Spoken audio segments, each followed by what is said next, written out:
مسیح کے ساتھ ایک ہونا یہ سیریل ہے سچائی اور حقیقت۔ کتاب کا نام چپٹ کا مصنف پروڈیوسر ایمینول اسلام آباد میں چارتاج چوکت، اور یہاں پر ہم دیکھ رہے ہیں صفحہ نمبر 81 رسائی بذریعہ ایمان اسیڈز بائی فیتھ۔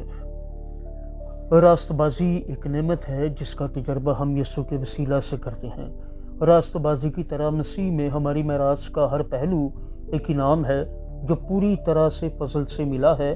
ایسی کوئی بات یا کام نہیں جو ہم پہلے کہہ یا کر سکتے تھے جو ہمیں خداوند کی دولت کے مستحق بناتا جو خدا ہمیں دیتا ہے۔ یہ صرف اور صرف خدا کا فضل ہے۔ ہمارا کام صرف خدا کے فضل تک پہنچنا اور اس پر قبضہ کرنا ہے۔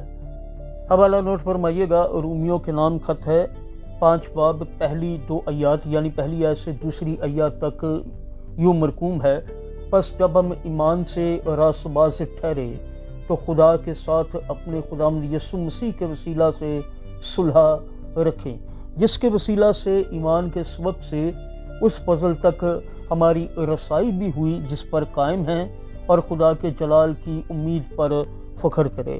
خداوند کے پاک کلام کے پڑھے سن جانے پر اس کی برکت نازل ہو۔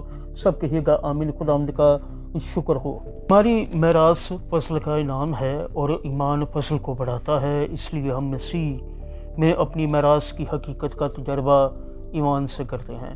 کسی چیز تک رسائی حاصل کرنے کا مطلب ہے کہ اس کا تبادلہ ہو چکا ہے اور اب یہ کھلی اور ہمارے لیے دستیاب ہے۔ رسائی تجربہ تک لے کر جاتی ہے۔ مثال کے طور پر ایک بند کار تک رسائی حاصل کرنے کے لیے ہمیں ایک چابی کی ضرورت ہوتی ہے۔ چابی کو استعمال کر کے ہم کار کے اندر داخل ہو سکتے ہیں اور اسے چلانے کی حقیقت کا تجربہ کر سکتے ہیں۔ ایک بار ہم چابی ہاتھ میں لے لیں تو کار اور اس کی ساری قوت ہمارے ہاتھ میں آ جاتی ہے اور ہم اسے استعمال کرنا جان جاتے ہیں۔ اسی طرح خدا کے فضل تک پہنچنے اور مسیح میں اپنی میراث کے مختلف رخوں کا تجربہ کرنے کے لیے یا رخوں کو دیکھنے کے لیے ایمان ایک چابی ہے۔ ہمیں صرف ایمان لانے کا طریقہ سیکھنے کی ضرورت ہے۔ مسیح میں کے ساتھ ایک ہونا یہ سیریل ہے سچائی اور حقیقت۔ کتاب کا نام ہے چپٹ کا مصنف پروڈیوسر ایمینول اسلام آباد میں شہزاد شوکت۔ یہ صفحہ نمبر 81 ہے۔